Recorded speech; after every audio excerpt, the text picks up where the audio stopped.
같이 읽도록 하겠습니다. 보라, 장차 한 왕이 공의로 통치할 것이요 방백들이 정의로 다스릴 것이며 또 그 사람은 광풍을 피하는 곳, 폭우를 가리는 곳 같을 것이며 마른 땅에 냇물 같을 것이며 곤비한 땅에 큰 바위 그늘 같으리니 보는 자의 눈이 감기지 아니할 것이요 듣는 자가 귀를 기울일 것이며 조급한 자의 마음이 지식을 깨닫고 어눌한 자가 혀가 민첩하여 말을 분명히 할 것이라. 어리석은 자를 다시 존귀하다 부르지 아니하겠고 우둔한 자를 다시 존귀한 자라 말하지 아니하리니 이는 어리석은 자는 어리석은 것을 말하며 그 마음에 불의를 품어 간사를 행하며 패역한 말로 여호와를 거스리며 줄인 자의 속을 비게 하며 목마른 자에게 마실 것을 없어지게 함이며 악한 자는 그 그릇이 악하여 악한 계획을 세워 거짓말로 가련한 자를 멸하며 가난한 자 말로 그리함이거니와 존귀한 자는 존귀한 일을 계획하나니 그는 항상 존귀한 일에 서리라. 아멘. 예, 기도 순서 맡은 우리 예린이 목소리가 목감기인지 아니면 응원을 열심히 했는지 아니면 컨디션이 안 좋은지 여하튼 그럼에도 기도 순서를 잘 맡아주셔서 감사합니다. 예, 이제 이번 주 다음 주 지나면 또 찬바람이 오겠죠? 이제 그러면 좀 더 나아지 사는데 생활하는데 좀 괜찮을지 모르겠습니다. 여하튼 한여름 정말 고생 많으셨고 또 휴가를 다녀온 분도 계시겠고 앞으로 뭐 아직 안 가신 분도 계시겠습니다만 때때로 하나님의 은혜를 따라서 힘차게 어느 곳에서 있든지 하나님의 도우심으로 살아가는 저와 여러분 되었으면 좋겠습니다.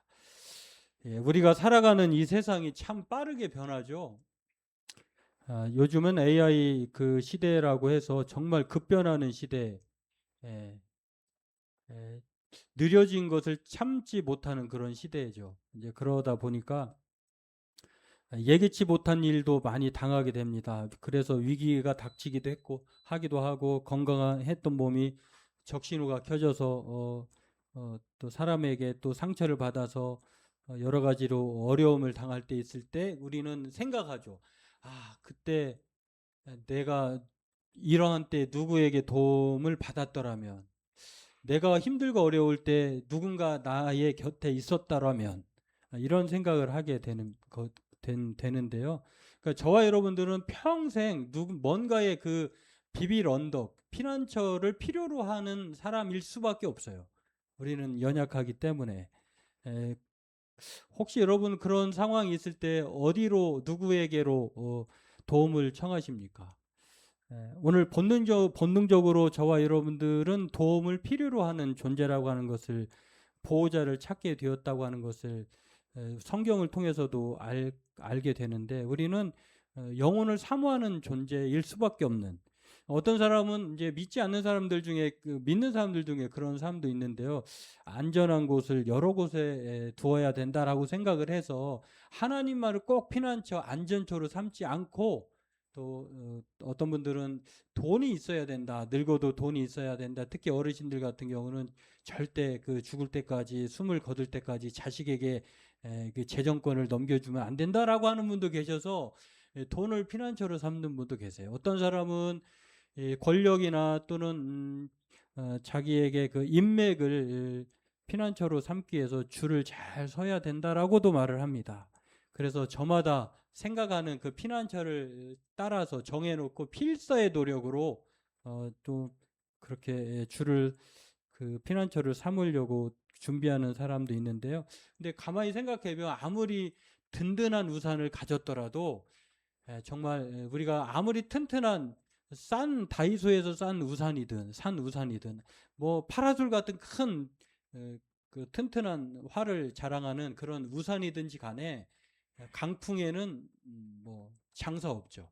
그런 것을 보면서 이 인생을 살면서 당하는 닥쳐오는 거대한 돌풍과 비바람 앞에서 우리가 생각했던 우산이 과히 튼튼한 우산이 아니었구나. 찢어진 우산 또는 그냥 일회용에 불과하구나라고 하는 것을 생각하게 됩니다. 오늘 그러한 면에서 오늘 본문은요, 우리에게 진짜 우산이 필요한데, 진짜 왕이 필요한데 그분이 누구냐, 그분이 어떤 사람, 어떻게 통치할 것이냐를 가르쳐주는 본문인데요. 오늘 다시금 저와 여러분들이 이 32장 오늘 본문을 통해서 하나님의 말씀에 귀를 기울이고 정말 누가 우리에게 진짜 왕이고 우산인지를 살펴보고 함께 은혜를 나누기를 원합니다. 오늘 본문 32장은 지난 시간에도 말씀드린 것처럼 아수르는 이미 북왕국 그 이스라엘을 집어삼켰습니다. 그런 풍전등화 같은 상황에 놓여 있었음에도 불구하고 남유다는 아직 여전히 존재해요. 그런데 유다는 다르냐? 그렇지 않다라고 하는 상황에 놓여 있는데 28장에서 31장까지가 바로 그러한 유대의 지도자들, 왕을 비롯해서 지도자들이 든든한 우산이 되어주지 못한 상황을 쭉 이야기합니다. 한마디로 표현하면 하나님께서 지도자들을 가리켜서 북이스라엘뿐만 아니라 남유다의 지도자들을 가리켜서 술 취한 사람들이다. 판단력이 흐려졌다. 이렇게 말을 하면서 그런 지도자들 아래에서 살아가고 있는 남유다 백성들은 어떠한 마음을 가졌을까를 보면 대단히 불안하죠. 두렵죠. 지도자의 한 사람이 어떠냐에 따라서 백성들은 영향을 많이 받게 되는데 그러한 영향 아래 살아가고 있었다라고 하는 것입니다. 그러한 상황에 놓여 있을 때에 아수르의 지배를 이제 아수르가 유다를 침입해 왔어요.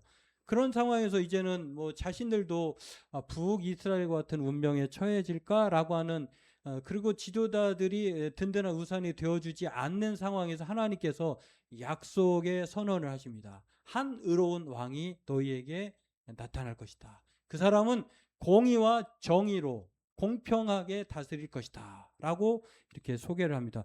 이 정말 이 한 줄기 빛과 같은 소망의 메시지를 정말 남유다 백성들이 들은 거예요. 이 선지자를 통해서 하나님께서 그 희망의 메시지를 보내주셨다라고 하는 것입니다. 그래서 보라 장차 한 왕이 공의로 통치할 것이다. 지금은 무력하지만 너희들을 지켜내주고 구원해낼 수 없는 그런 히스기야 왕이지만 그러나 한 의로운 왕이 나타날 것이다 라고 말하고 있는 것을 볼 수가 있는데요. 그래서 오늘 진짜 왕, 피할 우산에 대해서 오늘 본문은 두 가지로 말을 하는데 그 첫 번째가 의와 공평으로 다스린다라고 하는 것입니다. 그러면 지금 왕은 그렇지 않다는 것이에요. 그리고 과거에 멸망했던 이 북이스라엘 왕이나 아수르라고 하는 그 막강한 힘을 가진 왕이나 이 사람들 또한 공의롭고 정의롭지 못하다라고 말을 하는 것을 볼 수가 있습니다. 살면서 우리는 늘 좋은 지도자에 대한 갈급함이 있습니다. 그래서 정권이 교체되기도 하고 또 그 정권이 교체된 왕을 대통령 지도자를 통해서 우리가 한번 살아보기도 하지만 여전히 그 사람이 우리의 완전한 만족을 주지는 못한다고 하는 것은 우리는 경험적으로도 알 수가 있게 됩니다. 그렇습니다. 누가 지도자가 되느냐, 누가 정권을 잡느냐, 주도권을 잡느냐에 따라서 삶의 질이 완전히 달라지는데 오늘 본문에 나오는 유다 백성들이 그런 지도자를 갈망하고 있었던 상황에서 하나님께서 오늘 그렇게 말씀해 주고 있습니다. 아수르의 위협 그리고 부정부패 이런 그 만연한 현실 속에서도 오늘 하나님께서 한 진짜 통치자 의로운 왕을 보내신다고 말씀하는데 그 사람이 누구냐라고 명확하게 말해주지 않아요. 그 사람이 누구죠? 라고 말할 때에 뭐 우리가 이사야서 그 1장을 보면은 이 유다 왕의 이 당시에 이사야 선지자가 활동했던 113년의 통치 기간에 4명의 왕이 있었다고 하는 것을 알 수가 있는데 그 사람이 도대체 누구죠? 유다 왕 우시야인지 요담인지 아하스인지 히스기야인지는 몰라요. 근데 하나님은 너희들의 그 든든한 우산 또 피할 바위가 될 만한 한 사람을 보낼 것인데 의로운 그 사람은 공의와 정의로 다스릴 것이라고 하는 특징만 얘기합니다. 이걸 보면은 인간 왕을 말하는 것이 아니겠구나 라고 하는 것을 알 수가 있는데 여하튼 오늘 본문이 말하고 있는 진짜 왕의 특징은 의와 공평으로 다스린다라고 하는 것입니다. 그런데 이 공의로 다스리고 또 정의로 다스린다고 하는 이 통치의 특성을 보면 우리는 이게 도대체 무엇을 의미하는지를 우리가 잘 감이 안 잡힐 것입니다. 그러니까 공의라고 하는 말을 우리가 쉽게 적용해 보면 지금까지 사람들은 지도자나 뭐 막강한 권력을 가진 사람은 이 자신의 힘, 돈의 권력 그것으로 통치를 하죠. 백성들에게 어찌 되었든지 간에 배만 불려주면 돼. 옳은 방향이 아니어도 또는 내 방향이 옳다라고 이제 강압적으로 이제 그들을 다스리는 거죠. 그런데 하나님께서 보내실 그 한 의로운 진짜 왕 그게 아니라는 거예요. 그 통치의 스타일이 무엇이냐면 공의와 공평이라고 하는데 이게 공의와 공평이 뭐죠? 이 단어적으로는 우리가 좀 알 것도 같은데 잘 모를 수도 있어요. 그 단어가 또 막 혼합되기도 해요. 그러면 이 공이라고 하는 뜻은 무엇이냐면 예를 들어서 전래동화의 충남 예산에 실제 있었던 우리가 옛날에 라면 선전에도 뭐 형님 번지 아우 번지 하잖아요. 그 내용을 통해서 우리가 공의라고 하는 것에 대해서 이해할 수가 있는데 공의는 무엇이냐면 관계적인 책임과 돌봄을 말해요. 그러니까 사법적 잣대로 너는 이거 죄를 졌어라고 해서 막 단칼 칼로 무 베듯이 그렇게 없애는 것이 아니라 그 사람의 사정을 알고 책임을 다해 주는 것이 공의예요, 공의. 그러니까 하나님의 공의라고 하는 것은 죄를 제대로 물으셔서 사법적 처리를 해가지고 그 사람을 죄인이라고 규정하는 것이 아니라 그 사람의 사정을 돌보는 거야. 그럴 수밖에 없었구나. 예를 들면은 충남 예산의 그 실제 그 이성만 이순 형제 이야기인데요. 가을 추수가 끝났어요. 형제가 둘이 공평하게 농사를 지어가지고 추수 수확을 했어요. 그래가지고 형과 동생이 반반씩 나눴어요. 이거 기계적으로 율법적으로 정확한 기준에 따라서 나눠졌어요. 근데 형이 가만히 생각해 보니까 이 동생이 장가간 지 얼마 안 됐어요. 새 살림을 차렸는데 많은 한 식구가 늘었으니까 나보다 동생이 좀 필요할 거야 라고 하면서 밤에 형이 동생의 사정을 생각해서 자신의 볕단을 옮기는 거예요. 동생의 볕단 속에. 그런데 가만히 생각해 보니까 동생 입장에서 형의 입장을 생각해 보면 형님도 살림이 식솔이 더 나보다 많은데 조카들도 있고 하는데 라고 생각하면서 동생도 이 형의 처지를 생각하면서 자신의 볕단을 형의 볕단에 옮기는 거예요. 이게 공이라는 거예요.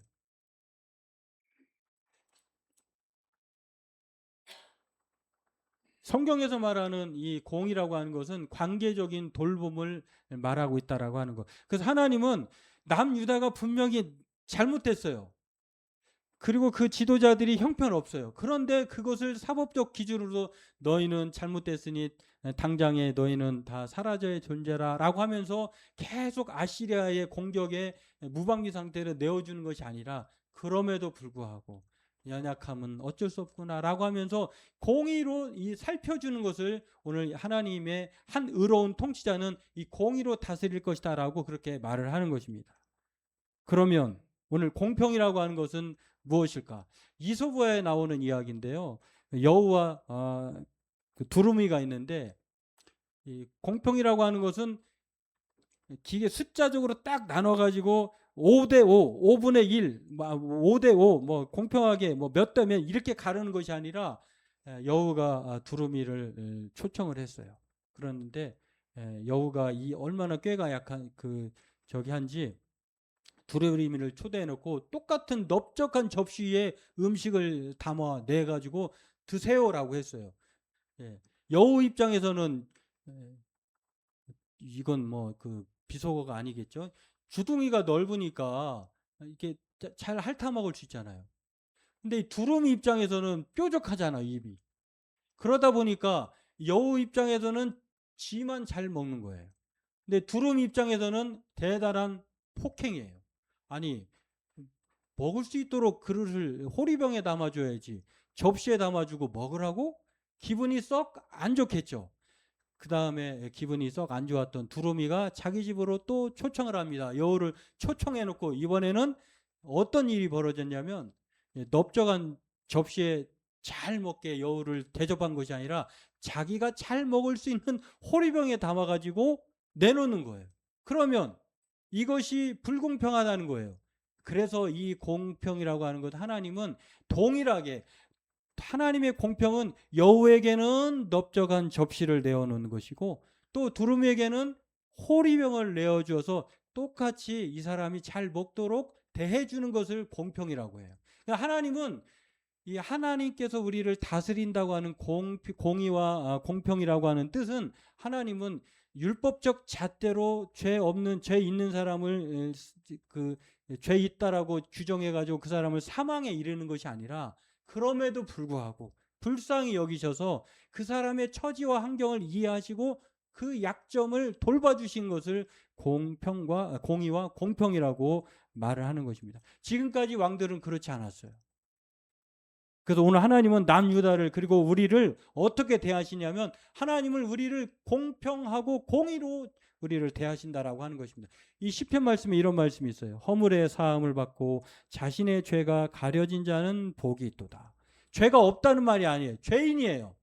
우리는 모든 사람이 죄를 범할 수밖에 없어요. 그런데 하나님은 그 죄를 그 죄대로 물으시는 것이 아니라, 마음에 간사함이 없고 여호와께 정죄를 당하지 아니하는 자는 복이 있도다. 이게 복이 있도다라고 하는 말이 연거푸 나와요. 죄가 없는 것이 아니에요. 허물이 없는 것이 아니에요. 그럼에도 불구하고 하나님이 사정이 있었구나 라고 대해준다라고 하는 것입니다. 바로 공의와 정의로 새로운 한 의로운 왕이 다스릴 것을 말씀하고 있습니다.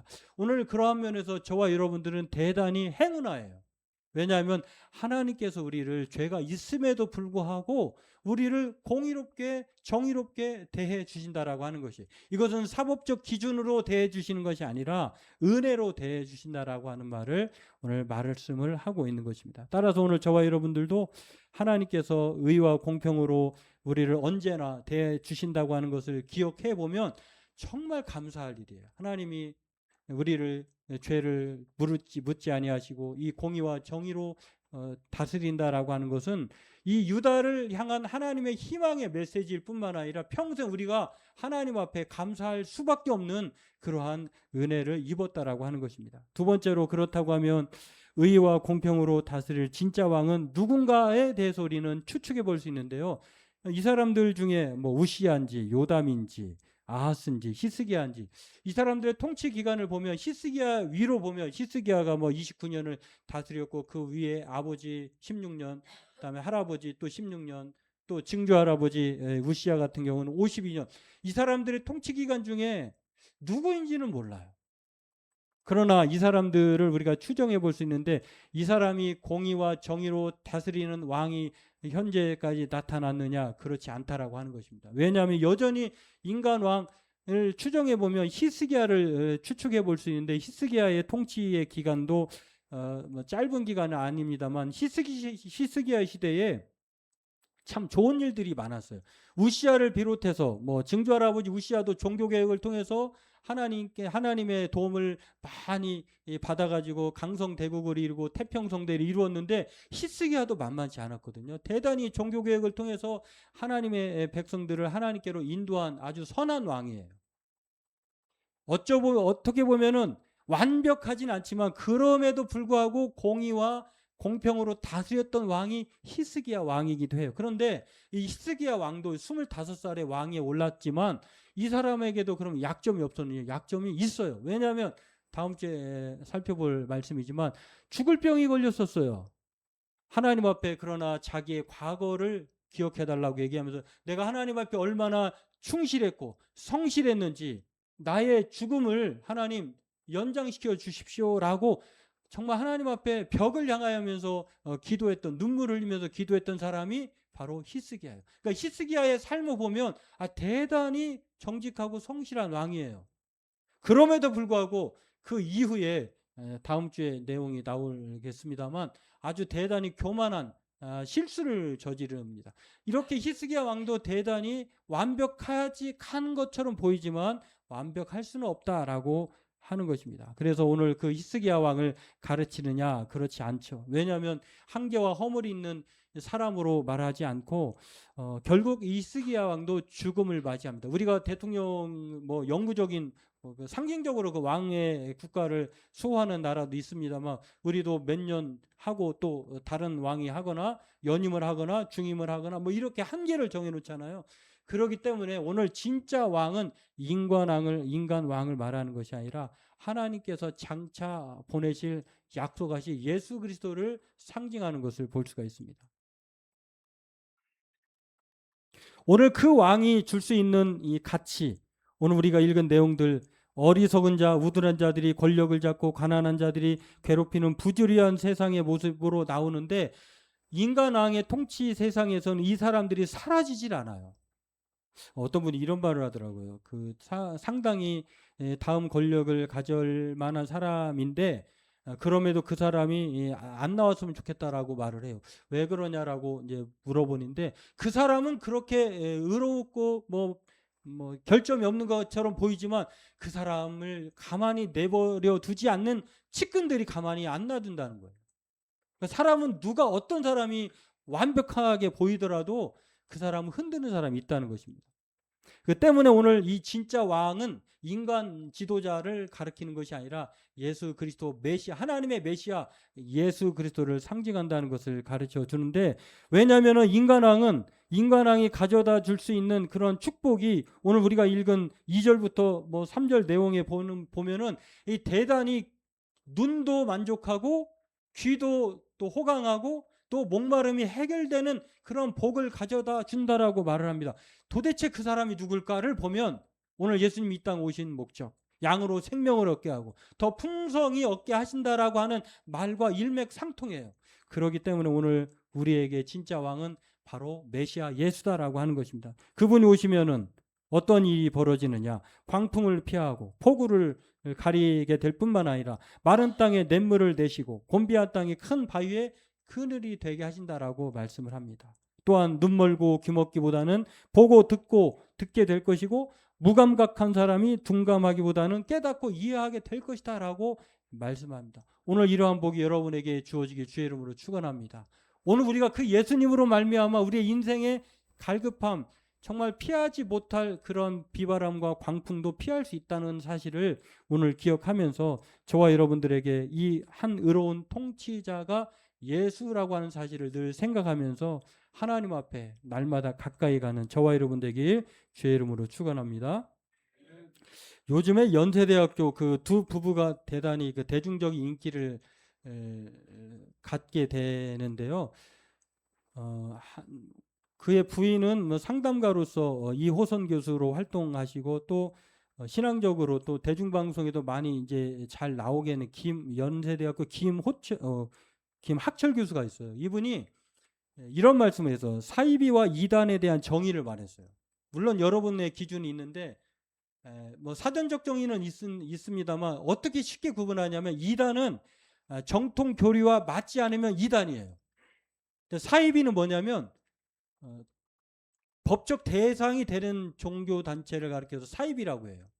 그러니까 사회적으로 폐악을 일삼고 또한 그 범죄를 조장하는 집단을 사이비라고 해. 이거는 법적 제대 수단이 반드시 가해져야 되는 것을 사이비라고 해. 근데 이단은 법적으로는 뭔가 이게 제재할 수가 없어요.